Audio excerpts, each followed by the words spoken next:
Hello everyone, welcoming back to the next part of the video, the information about Hampi.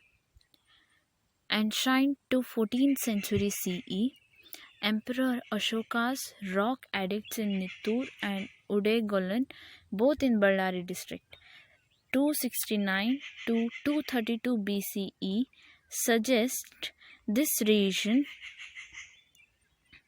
was part of the Maurya Empire during the 3rd century BCE. A Brahmi inscription and a terracotta seal dating to about the 2nd century CE have been found during site excavations. The town is mentioned in Badami Chalukya's inscriptions as Pampapura, dating from between the 6th and 8th centuries. By the 10th century, it had become a center of religious and educational activities during the rule of the Hindu kings, Kalyana Chalukyas, whose inscriptions state that the kings made land grants to the Virupaksha temple. Several inscriptions from the 11th to 13th centuries are about the Hampi site, with a mention of gifts to goddess Hampa Devi. Between the 12th and 14th centuries, Hindu kings of the Hoysala Empire of South India built temples to Durga, Hampa Devi and Shiva. According to an inscription dated about 1199 CE, Hampi became the second royal residence. One of the Hoysala kings was known as Hampeya Odeya or Lord of Hampi. According to Burtonstein, the Hoysala period inscriptions call Hampi by alternate names such as Virupaksha Pattana, Vijaya Virupakshapura in honor of the old Virupaksha, Shiva temple there. 14th century and after. Let's see what happened after 14th century and at the 14th century. The armies of the Delhi Sultanate, particularly those of Alauddin Khalji and Muhammad bin Tughlaq, invaded and pillaged South India. The Hoysala Empire and its capital Dwara Samudra in southern Karnataka was plundered and destroyed in the early 14th century by the armies of Alauddin Khalji, and again in 1326 CE by the army of Muhammad bin Tughlaq. The Kampili kingdom in north-central Karnataka followed the collapse of Hoysala Empire. It was a short-lived Hindu kingdom with its capital about 33 kilometers from Hampi. The Kampili kingdom ended after an invasion by the Muslim armies of Muhammad bin Tughlaq. The Hindu women of Kampili committed Johar, ritual mass suicide, when the Kampili soldiers faced defeat by Tughlaq's army. In 1336 CE, the Vijayanagara Empire arose from the ruins of the Kampili kingdom. It grew into one of the famed Hindu empires of South India that ruled for over 200 years. The Vijayanagara Empire built its capital around Hampi, calling it Vijayanagara. Many historians propose that Harihara I and Bukka I, the founders of the empire, were commanders in the army of the Hoysala Empire stationed in the Tungabhadra region to ward off Muslim invasions from the northern India. Some claim that they were Telugu people who took control of the northern parts of the Hoysala Empire during its decline. As per some texts such as Vidyaranya Kalajanna, Vidyaranya Vritanta, Rajakalla Nirannaya, Petamahasmita, Sivatattva Ratnakara. They were treasury officers of Prataparudra, the king of Kakatiya kingdom. When Muhammad bin Tughlaq came looking for Bahauddin Gurshasp, who was taking refuge in the court of Prataprudra. Prataprudra was overthrown and Kakatiya was destroyed. During this time, the two brothers, Harihara I and Bukha I, with a small army came to the present site of Vijayanagara Hampi. Vidyaranya, the 12th Jagadguru of the Sringeri Sarada Pitham, took them under his protection and established them on the throne, and the city was called Vidyanagara in AD 1336. They expanded the infrastructures and temples.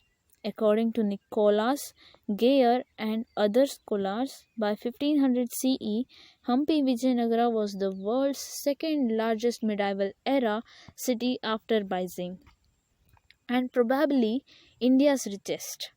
Its wealth attracted 16th century traders from across the Deccan area, Persia, and the Portuguese colony of Goa.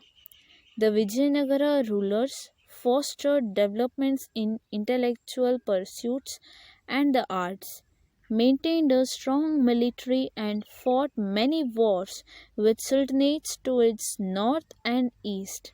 They invested in roads, waterworks, agriculture, religious buildings, and public infrastructure.